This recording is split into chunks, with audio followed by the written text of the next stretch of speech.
right. Well, we've got a couple of questions today on internal audience judgment, a question about anorexia, and a question about why do people interrupt each other, which I can't wait for that because I find myself interrupting people sometimes and kind of annoys me and them equally. Before we get to that, when I was working at True North Health Center, I would listen in on you, Dr. Lisle, talking, and during that time, you came out with a DVD called The Willpower Paradox, which I highly recommend people wanting to understand the willpower paradox of trying to eat healthy, knowing the right thing to do, and people struggling to do it. And it's based off of Roy Baumeister's work. But I remember in that DVD, I remember watching it maybe 10, 15 times. It just takes me that long to grasp these concepts. But when I watched it, you had a slide that would describe how a deer, if it were somehow to theoretically eat some magical grass that was a little tastier than all the rest of the grass, that it would actually be so enthralled in this grass that it wouldn't lift its head up in time to watch the cheetah that's coming towards it by enough feet where it can actually endanger itself. But that's fascinating. This is the pleasure trap. This is what you wrote the book on. Well, as you know, I read articles once in a while, get some news into me, and sometimes it's just like funny articles here. But this was a really interesting article. It reminded me of this magical grass. It turns out that in Germany, there have been a couple of lifeguards that are now issuing warnings that more and more child drownings are actually linked to the parents' obsession with their mobile phones. And so essentially they've got a hypernormal stimuli in the phones, and they're actually not watching their kids as much, and these kids are drowning, and their parents aren't really realizing it. Yeah. Which is fascinating. I thought of you. Very interesting. Yeah, no, that's good. Good eye for that. That's exactly what's going on. Just as a sort of an overall view conceptually of what we're looking at here, and that is that what the mind is built to do is it's built to run, sort of a universal cost-benefit analysis on all different potential courses of action that you could be taking at any given moment. And then what it's doing is it's simply selecting the things that are the most important and sort of slotting them in an order of efficiency and to prioritize them. And so you have shifting attention that's constantly sort of, juggling multiple agendas. And if you can think about, this is, I don't know if I've talked about this before, but the curiosity is why it is that children on a playground, 7, 8, 9-year-old children are so incredibly noisy. And they're far noisier than junior high school students or high school students. It's not even close. And one of the things that you hear is not only quite a lot of noise, but you'll hear all this periodic shrieking that's really loud. And then you'll hear, usually a second later, you hear laughter behind it very often. In other words, you can tell pretty quickly that it's friendly and that everything's fine. But the first time you hear the shriek, you don't know that it's fine. It's alarming. And it occurred to me that the reason why this is that the moms that would have been watching these kids in the Stone Age, the kids would be periodically shrieking in order to grab the mom's attention away from the general village politicking and gossiping that the moms would be doing as they're picking berries. And that there's a cost-benefit analysis being run in everybody's head, and the kids are trying to pull on the mom's attention for their own security. So by sounding a lot of false alarms, they continue to draw the mom's attention to them, fairly often, as the mom has to worry, is that a predator? Is that a predator? Is that a predator? And then a second, she glances away from her friend, looks back, sees that the kid's fine, hears that the kid's fine, back to gossip. So there's this sort of conflicting, there's a dynamics of conflict about what's in the kid's best interest, which is to have the mom totally focused on the kid, versus what's in the mom's best interest, which is to, have to appropriately divide her attention to try to keep the kid safe while she also furthers other agendas. So the mind is exquisitely designed over evolutionary time to try to deal with these conflicting agendas problems. And if you alter the stimulus environment in any substantial way, you're going to get mistakes. And so this is the pleasure trap in all of its guises. The drugs, supernormal food, any gambling, all supernormal kind of feedback, pornography. These are all ways that are altering the cost-benefit analysis that the brain's running, and it winds up causing its inexorable error. In other words, you're going to increase the error rate as the system is going to get essentially tripped into cost-benefit analytic mistakes. So this is very interesting. I mean, we don't know if it's true, and that, in other words, we don't know. It would be hard to believe that anybody has any good data on this, but even one anecdotal indication or a couple is still likely to be suspicious. In other words, it would seem reasonable to expect that parents could be quite focused on cell phones. I'm actually I have one suspicion about this report, even though I believe that it has undoubtedly happened. I wouldn't think it would be obviously too widespread at all. But I'm amazed that we don't have increased amount of deaths and accidents on the freeways due to cell phones for the same reason. And I don't know why. And I think it's possible that what you have is you sort of have continued improvement in safety features of vehicles that is mitigating what almost has to be an increased amount of errors from attention splitting as a result of cell phones. So I think the effect is there, but it's being obscured by advances in safety science. So anyway, neat little article, nice little chilling warning, and but good eye, Nate. Well done. For a minute there, I thought you were speaking Australian with the good eye, Nate, but okay.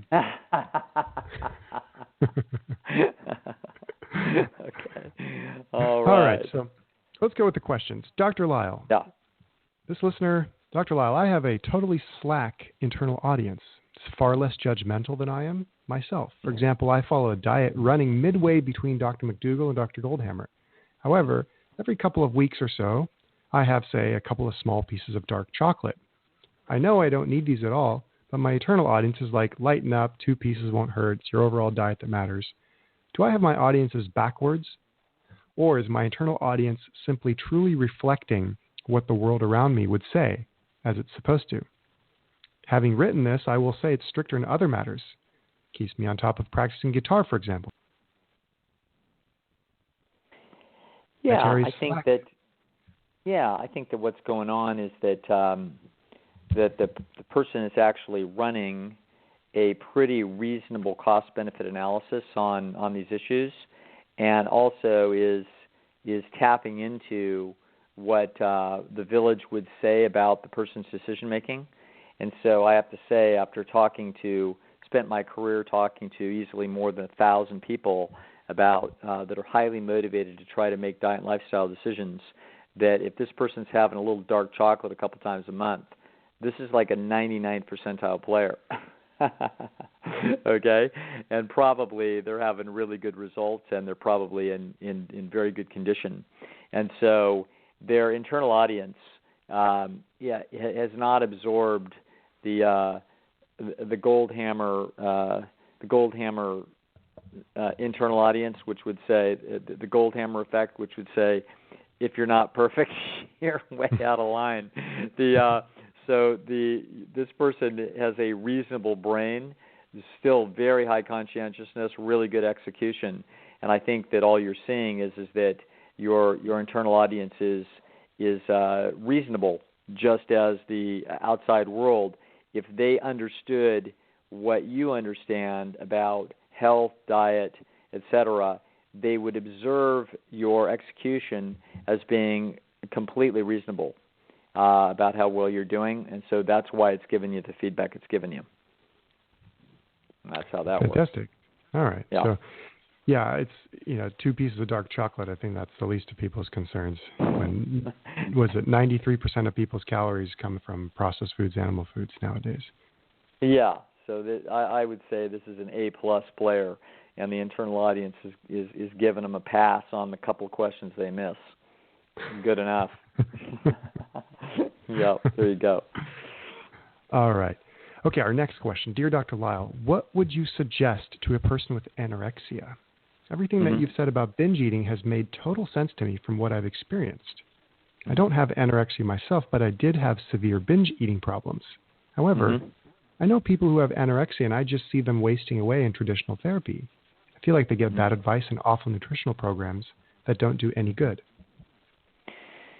Well, unfortunately, the people that wind up treating this, as you would expect, the people that wind up treating anorexia, of course, don't know anything about nutrition. And so if they have fancy inpatient programs, they've got a nutritionist on staff that doesn't know anything about nutrition either. So as a result, there's a great deal of bad advice in those areas. And it's not uncommon for anorexics to be very fastidious and sometimes quite knowledgeable about nutrition. And so they are aware that the people that are so-called treating them are making mistakes, and that the anorexic often knows more than the people that are treating them about nutrition. And so that's a problem.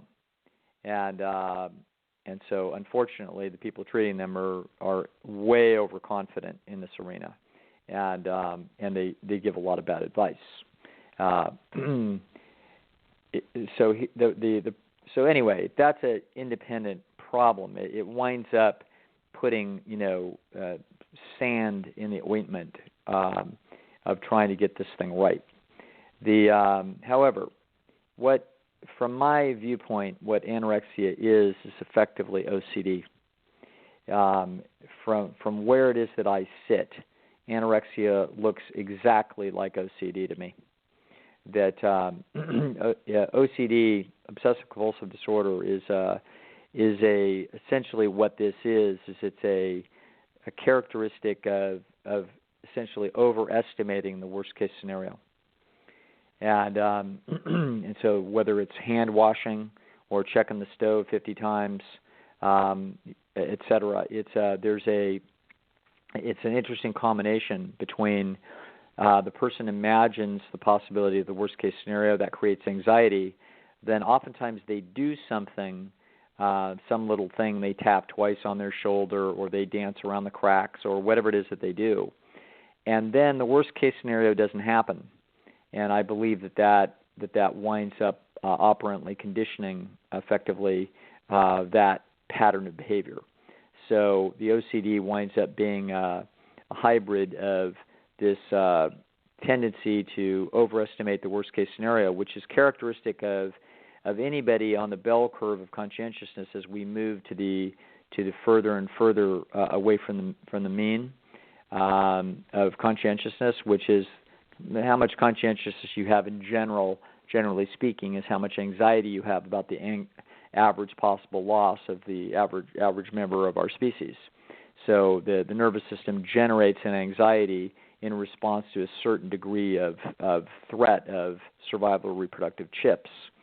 So obviously the average person can get extremely anxious if the chips amounts gets large, but the OCD person is having a great deal of anxiety even when the chips are small. And so they're overestimating the likelihood of basically if they touch the counter that they're going to get Ebola and then they're going to die. Okay, so that's what's going on inside those heads effectively. Now, that being the case, you can see how anorexia looks very much, it's tracking this pattern. So I see the anorexic as someone who observes the world and sees that the vast majority of people are struggling with their weight, huge percentages of them, and the anorexic, being extremely conscientious, gets wind of this and realizes that there's a great deal of status loss that's associated with having excess weight on them. and now they, behind their tremendous determination, behind that high conscientiousness, they are determined to not lose that battle, and so they're going to get an A+ in this. They're just going to do it, and this winds up being a great source of pride, as well as a tremendous amount of anxiety that comes with any indication of any weight gain. So this is one hell of a trap, and it's reminiscent of the hand washer that washes their hands 100 times a day, even though they're bleeding and raw. And however, their anxiety is such that they really feel like they cannot risk this, and so they fiddle around for 10 minutes, accidentally bang their hand on some manila folder that they were thinking that they hadn't figured out that could have a problem, and now they got to go wash their hands again. And when they wash their hands, they get the relief that says, oh yeah, that's right, now we didn't die from flesh-eating bacteria between the last time we washed our hands and now, so therefore the hand washing is essentially responsible for our continuing survival. So the anorexic also is constantly relieved that the heroic overriding of the hunger drive winds up resulting in them not getting fat and not gaining weight that day, etc. So it becomes a game with the scale, and a highly anxiety-provoking game, watching the scale go up and down by the hour, and looking for contingencies in behavior that are responsible for the scale going down. And of course, that's going to be self-denial of the hunger drive. So this is one hell of an OCD trap. It's unique in the OCD world because it's deadly. So this is what makes the stakes so chilling in this particular disorder. You're not going to get this in hand washing, and you're not going to get this in checking the stove.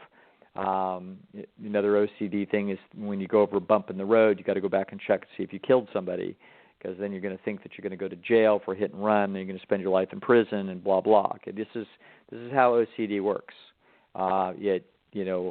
Great imaginations flying off into the worst case scenario with a wildly distorted assessment of the risk-reward ratios that are involved. Anorexia being what it is, I mean, what do you do? Well, the best treatments we have for OCD is to try to get people to challenge their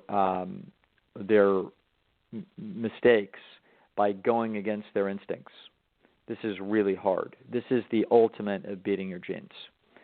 So the genes have built a program in that brain to way overestimate the worst case scenario in certain domains, and it is interesting that in this case it appears very much tied to the status of body morphology, which is very interesting that it overwhelmingly impacts women and gay men. Okay, so it doesn't look like an accident that the system is sniffing this major potential status loss here, and it's real. Okay, so the person is not completely out of touch with reality at all. Notice that the number one personal goal of people in the United States is to lose weight. That is the number one goal. It's not making more money. It's not finding the love of your life.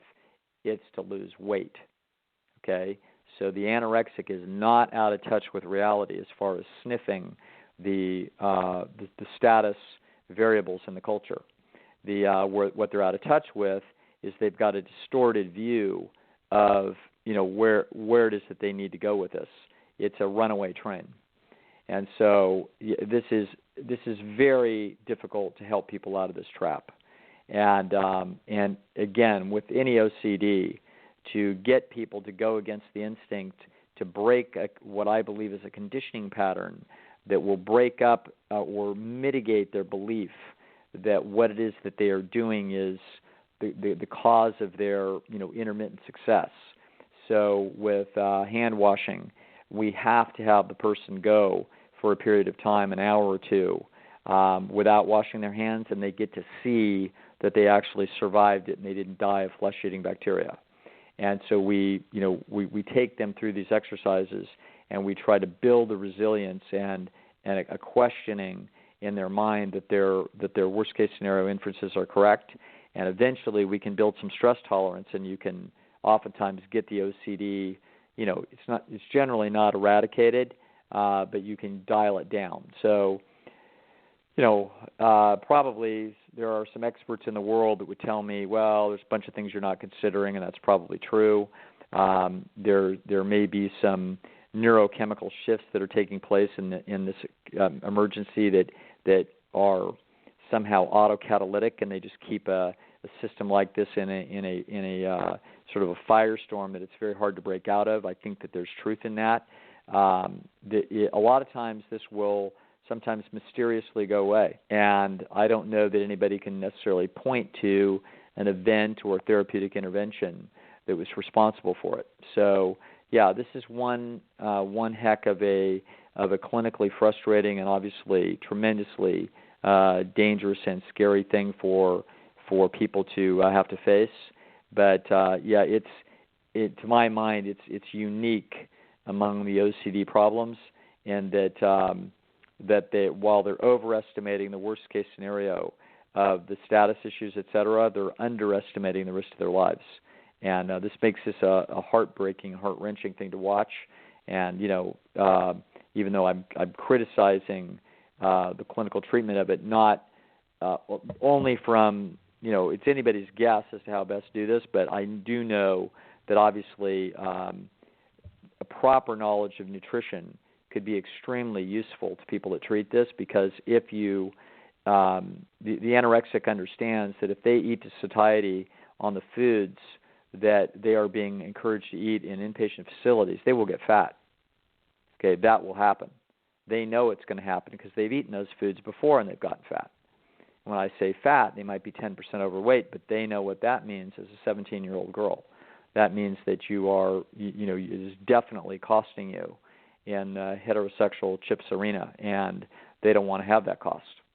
They're too high conscientious to tolerate that cost. So all of the reassurances by the staff that doesn't have their own act together and don't understand enough about nutrition can be very counterproductive. And so hopefully as better nutritional information somehow arrives in locations where they're dealing with this, as they learn about T. Colin Campbell and Caldwell Esselstyn, et cetera, as people learn a little bit more about what legitimate nutritional science can demonstrate with respect to hitting the satiety mechanisms in a way that are comfortable and healthy and keep people lean and healthy, then we're going to find better success, I believe, with this condition. All right. Fantastic. Enough about that. Yeah, that's a very tough one to do. So yeah. Okay. Our next question. Dear Dr. Lisle, if I only consider the information sharing aspect of communication, I can't make sense of why most people seem to prefer talking to listening and will interrupt others with their own stories or ideas. I have more than one friend who won't let me finish a single sentence, and I too am annoyed by this despite theoretically getting more information for less. What other aspects are at play? Well, first of all, we have to understand that communication is fundamentally for the benefit of the person who's doing the communicating. So if we think about communication in the simplest possible structure, you have the sender, you have the message, and you have the receiver. And the purpose of the communication is to improve the circumstances of the sender. That's the point. Okay. Now, the way we're going to otherwise the sender wouldn't send the message. So somehow in the sender's mind, remember the message requires energy. And it's going to require the neural energy to figure out what message I'm going to send, and then it's going to require the physical energy to actually contract the muscles in order to send it. And you're also taking time and attention away from other possible goals. So this is no joke. This is a concerted, sophisticated effort in order to get something. So the sender sends a message, and the purpose of the message is to alter the behavior of the receiver in some fashion. we don't know in what fashion the purpose is. So let's suppose we've got some guy telling a big grand story about how he held the robber at sword point on his ship, to an attractive lady in a bar. Okay, why do we think he's doing this? Okay, we understand that it's not to get her to worry about sharpening her sword and putting it on her boat. No, he's not trying to have her learn something that she can imitate. He is trying to grandstand his genetic greatness, okay, in order to get laid. That's why he's doing this. So the point is to impact the behavior of the receiver. And in impacting the behavior of the receiver, it is perceived by the sender that if the communication is successful in the way it's intending to impact the receiver, then it's profitable for the sender. And it was profitable enough to be worth all the trouble as opposed to everything else they could have been doing with their time. So it turns out that human beings live in a matrix of esteem process, that the number one survival and reproductive variable that's going to impact the most your ability to survive or reproduce is what other people think of you, or what I call esteem. And so you are competing for esteem in esteem marketplaces in your version of the Stone Age village. You got potential mates, potential friends, potential trading partners, as well as family members. And so these define the four basic relationships of human nature. And so what human beings are doing is that they are they're communicating, they're chirping along, essentially. And when they're chirping with an intention in mind.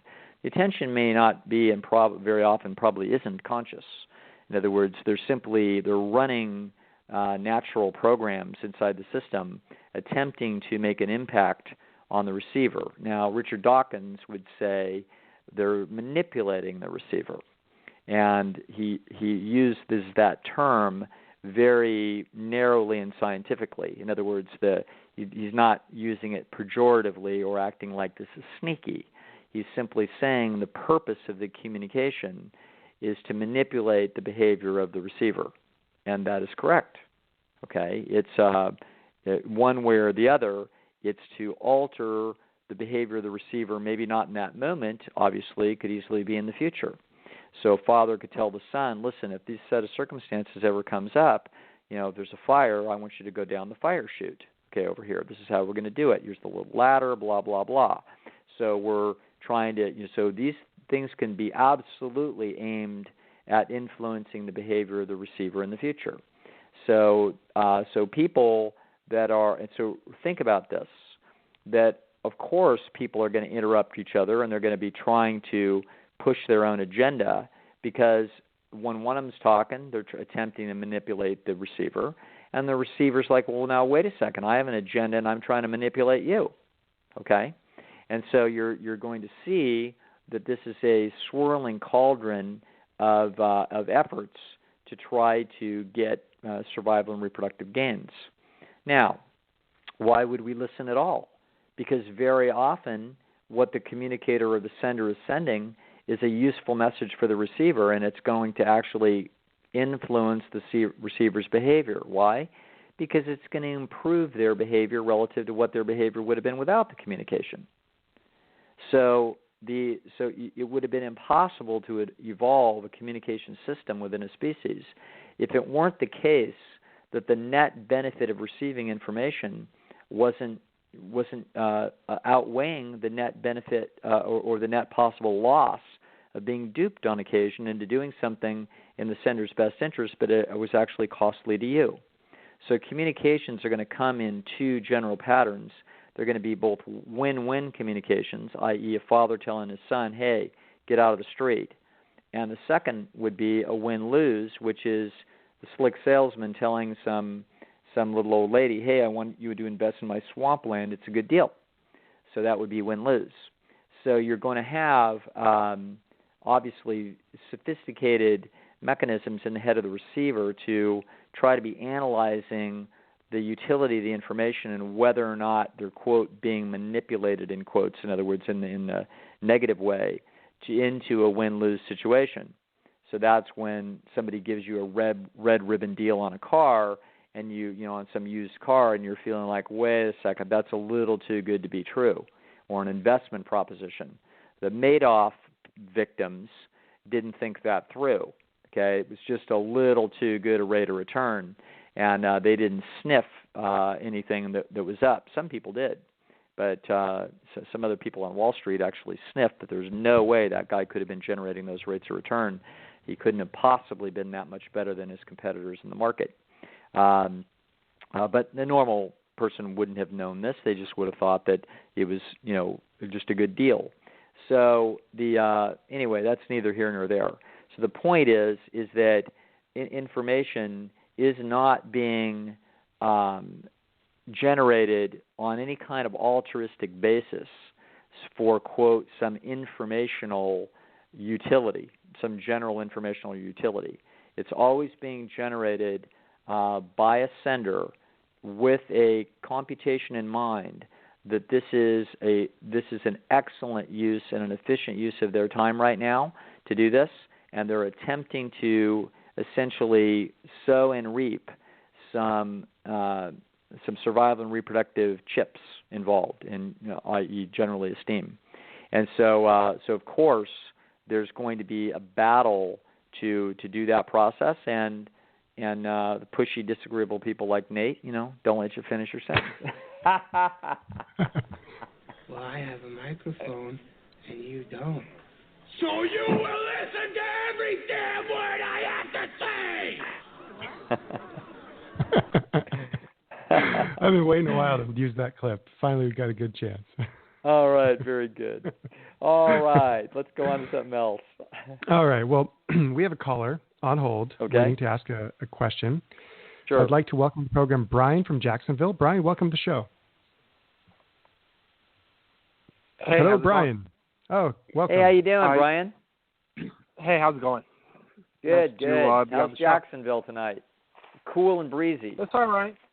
It's all right. A little bit warm, but not too bad, Okay. All right. What's going on? What are we working on, and what are we trying to figure out? Okay, so my question is about when to quit, basically. Not a job, but a goal.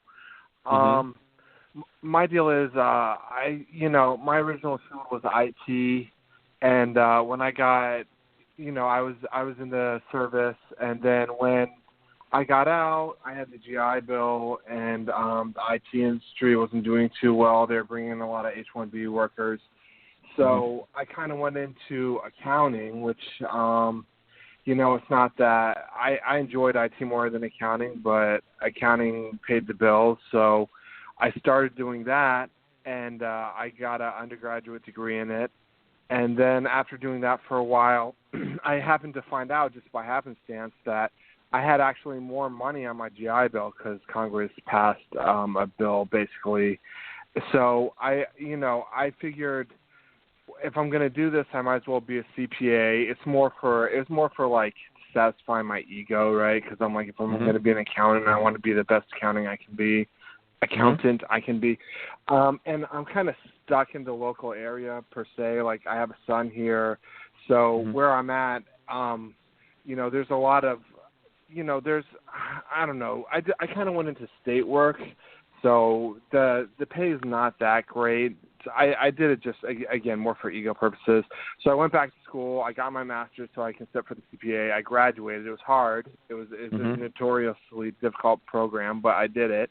And now I've been studying for the CPA exams. There are 4 of them, and it's it's a tough exam. You know what I mean? And part of it's been I've had stuff come up in my personal life. I went through a custody battle, and that takes a large amount of time, money, and resources. I went through a move. Part of it is very hard. It's very hard test to study for, and part of it is I procrastinate about it. And so it's 6 months on, and I haven't taken the first test. I'm about 1/3 of the way through for studying for the first test. So I'm kind of wondering when I should just throw up that white flag. Like, should I, I don't know. How do you decide when, or how would you recommend deciding when to say, all right, obviously this isn't working out, I should abandon this thing that I'm working towards? I mean, I would get a salary bump from it. I get prestige, and it'd be embarrassing to just quit. On the other hand, it's just a very difficult test, and you can do practice tests, and I just don't know if I can pass it. And, just to sit down for that test, you have to have a master's in accounting, and only 25% of people pass all 4 tests on the first time. So it's a very difficult test, and I'm just not quite sure what I should do. Whether I should just go ahead. Yeah, let's look at a few things here. So let's try to we're trying to get a feel for what your mind is doing. Is it's running a cost benefit analysis on the whole thing, and as an accountant, you can appreciate that. Okay, so so what we're going to try to do is we're going to try to look through to see if we can understand all the elements of the cost-benefit analysis and see if there's anything in that analysis that's got some funny little tails to it that we haven't examined and put on the microscope well enough, and so that we might sharpen our estimate of the real value of that issue. Okay, so let's look at this. Let's look at straight money, for example. What's your age, Brian? I am 37. 37, okay. So we've got sort of a long career in front of us. So do you think that in terms of how it is that you like accounting and how much you've got invested so far, do we have a feel that this is probably what you're going to be doing here for the next 20-something years? Well, what I'd like to do is merge my IT experience with my accounting experience. So a new trend in the field is auditing accounting information systems. So what they do is they bring IT guys in and accounting guys in, because you can't just audit the transactions, because you also have to know whether the actual systems are secure. So they'll bring the IT guys in to audit the system. So if you have both, if you're a CPA with IT experience, they look at that really favorably, because it's basically you're a 2-for-1, right? You can do, and that's an unusual skill set to have. Right. Generally, they have to bring 2 people in to do that. Let me ask you this.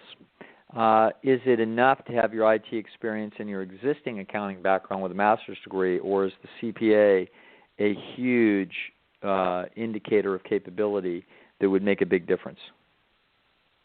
It is a huge indicator of capability, which is why it's so hard. Got it. Makes complete sense. Okay.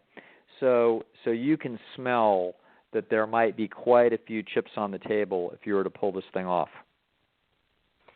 Yeah, I've never seen someone who's not a second level supervisor.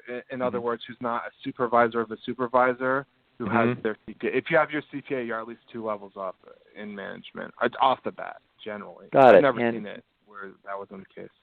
Right. And you also, it sounds to me like you've got something, as much as IT and accounting people can have, I'm going to call it, quote, passion for the idea of having this sort of integrated career with these 2 things.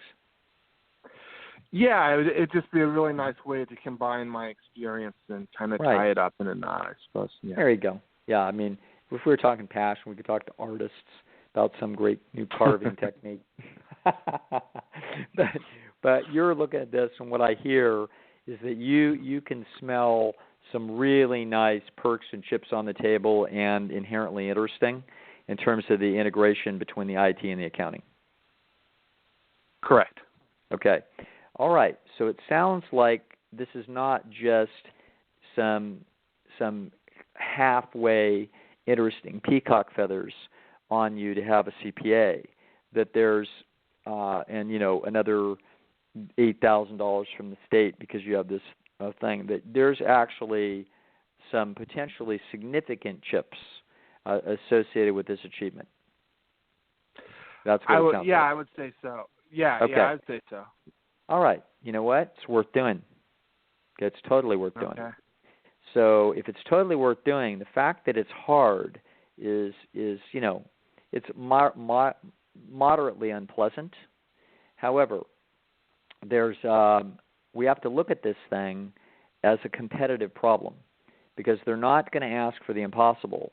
They're just asking for it's difficult. If you happen to be some person that had an extra 10 IQ points or something, then it might be relatively simple, okay?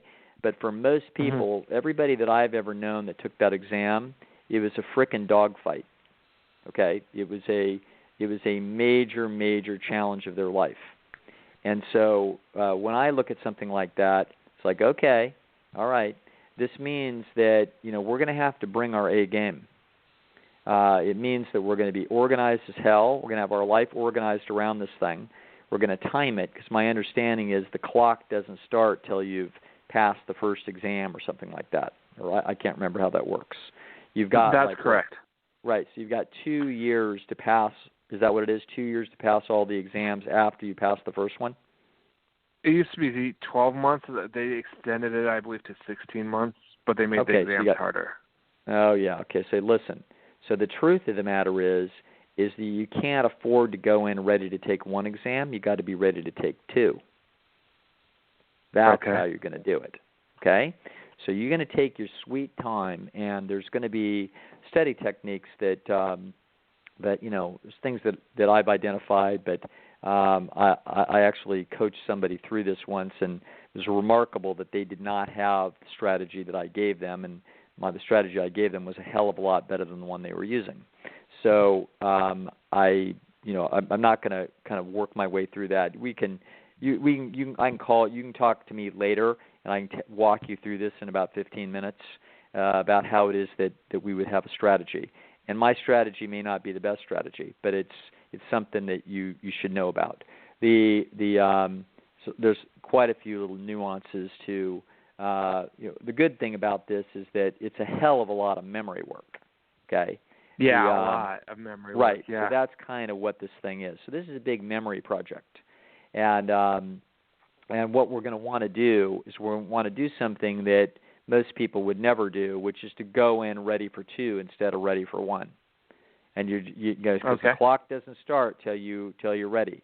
So you're going to actually go in heavily. You may not be fully ready for 2, but you are way ready for the second one. In other words, before we ever take the first one. The first one that we take, probably a good strategy is to don't be taking the easy one first. So we want to take one that we think is relatively difficult, and we're gonna need to be ready. We're gonna just swing and try to hit that thing while we're already ready for number 2. Okay, that gives us then the remaining 16 months to pass 3 exams, of which we're already pretty well ahead of one. Okay. This is though. Whenever I see something difficult like this, and it seems exhausting and impossible, and people are wondering whether they're worth it. Maybe it is worth it, and maybe it's not worth it. Now, my eyeball estimate of this thing is that it's worth it. You're 37. There's a lot of chips on the table, okay? You've gone to a lot of trouble to get this degree to allow yourself to sit for this exam.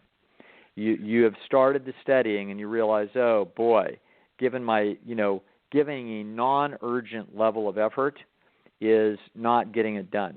It's correct, okay? It's set up that way. They've set this bar artificially high in order to make this very exclusive so that you can make big dough. Our attitude about this can be like, good, fair enough, okay? So once we talk this thing through, one of the things you've got a little circulating, countervailing pressure against you doing this is because you're not sure you can do it, okay? Yeah. So this is what I call the ego trap, and that is that your mind is running a cost-benefit analysis on whether or not it's worth, because some of the people out there in the world who know you and know what you've accomplished, or if they ever met you and cross-examined you about what you were doing, and you said, oh, well, I'm going to try to be a CPA, they would expect that you should be able to be a CPA if you wanted to be a CPA. Okay, that would be the default judgment of people.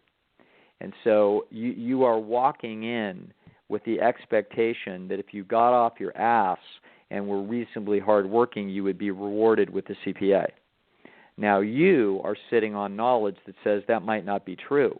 because you all people don't know how hard it is. Okay?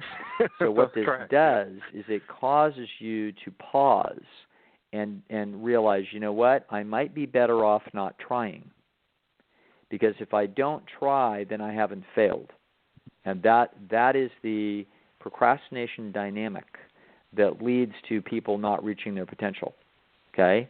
This is akin to a young hunter in the Stone Age who is seen as average by the village, and then when he goes out on his own for one of his first hunts, he comes across a wildebeest with his foot at the snake hole and bludgeons it and then throws a spear into it and then drags it home, and they have a big feast.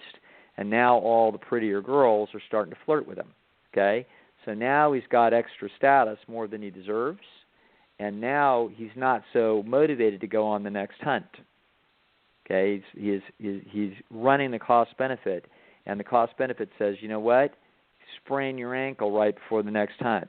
Let's find a way to not go because I don't want to give this status back because I'm about to churn this into reproductive currency. Okay? So this is the mind will run a cost-benefit on whether or not it's worth making effort, not just the perceived probability of success and relative to the payoff, but also the cost of failure. Okay? And so in this case, the cost of failure could be pretty high because people would expect that if you put your mind to it and worked at it, you should be able to pass. They don't understand this. Okay? I do. I understand it. So we have to face this squarely, that the world just flat out doesn't understand the nature of this problem. And we have to understand also that, you know what the hell? What else are we going to do? We're not going to let the ego trap get us and stop us from giving this a hell of a shot. Okay? There's a big upside here. It's a lot of work to do. We've got to analyze, we've got probably 2,000 hours of studying ahead of us. It's a lot. We're going to have to cut back other things, cut back at your work if you can, take vacation days, take less pay. We're going to have to do a lot of stuff, hire somebody to do your cooking, whatever. You're going to war. And the way that I look at problems like this is I think about, okay, what would I have done to get out of Nazi Germany? What would I have done? Okay. You know what? Every damn creative neuron in my head would have been figuring out how the hell to get out of there. You know what I'm saying? I would have schemed. I would have lied. I would have cheated. I would have coalition built. I would have bribed anything possible to get out. You see what I'm saying? It's like, hey, you're on a desert island. You're like, yeah, there's no whining and taking second place. It's like, hey, you got to survive. So if we actually take this mentality to this problem, and you're like, you know what, win or lose, I am going to give this thing a hell of a shot. I'm going to go in there with 1.7 of these exams under my fingers, okay, maybe 2 years from now before we do this. Do you have any clock on when you have to start it? No, I don't have a clock on when to start it, but the thing is, basically they test me on everything that was in my degree except more expansive. So the longer I wait to cover a subject, the more I'd forget. You know what? I doubt that very seriously. Yeah, that will, believe me, you're going to be studying harder now than you studied to get your degree. Okay? So you'll recover that stuff just fine. And through repetition and organization, you will integrate this information. Okay? So if you study very hard for the next, 18 months from today, you'll know a hell of a lot more than you did the day you graduated with your degree. Okay? Yeah. Now, so we'll talk another time about how to organize that information so that you retain it very well. So I'll have a short conversation with you offline there about how we're going to do that. And also we may look into some other people's schemes and make sure I'm not missing something important. However, but the idea is, motivationally, the idea is, hey, this is like Cortez burning the ships when he got to the New World. Like, hey, we're taking this territory, okay?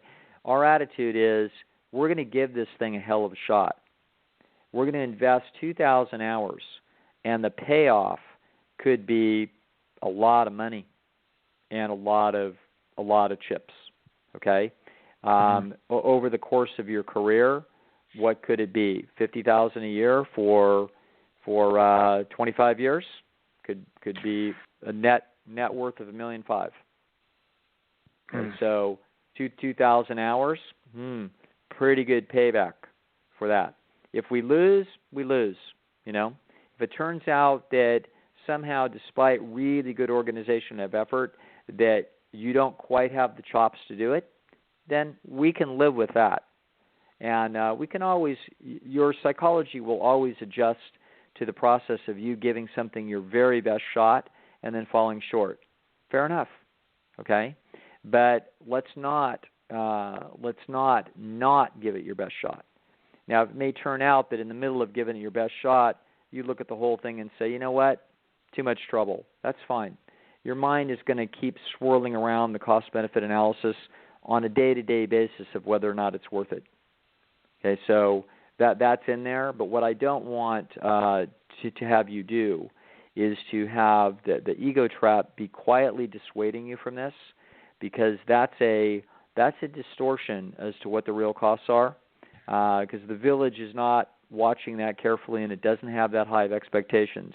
The ego trap is mostly a fiction inside your own head, and yet it will pull you towards giving up in a situation like this in a way that is really not in your best interest. Okay? So all right. The attitude is, what the hell, we only live once, and if you can do it, if you can achieve a position where you are a highly respected, highly skilled, and well-paid IT accounting, amalgam person, where this is a fancy new kind of territory that's going to be expanding, and there's going to be a need for the rest of your life for such individuals. What the heck? You've gone to a lot of trouble to put these pieces in place. Let's give it a hell of a shot. Does that make sense? Okay. Yeah, that makes sense. How does that feel? Yeah, I mean, it feels good. There's just always that doubt of whether I can actually do it. But I guess the only way to really find out is, like you said, just like psychologically be in the mindset of that you're actually in a war and just, see what happens.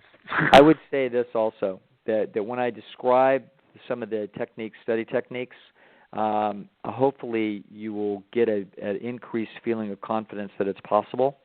And so that's an important part of this. So let's not forget this, okay? I'll step you through this, and hopefully all I can tell you is the time that I did this before, the change in the person's feeling of control over the situation was very marked, okay? This gal clearly had not known how to master this material in a way that she could retain it well. And she was doing a conventional studying method, and she was overwhelmed. Okay, and once she did it the way I told her to do it, she was good to go, and she went 4 for 4 and got it done. All right, that's impressive. So it's possible.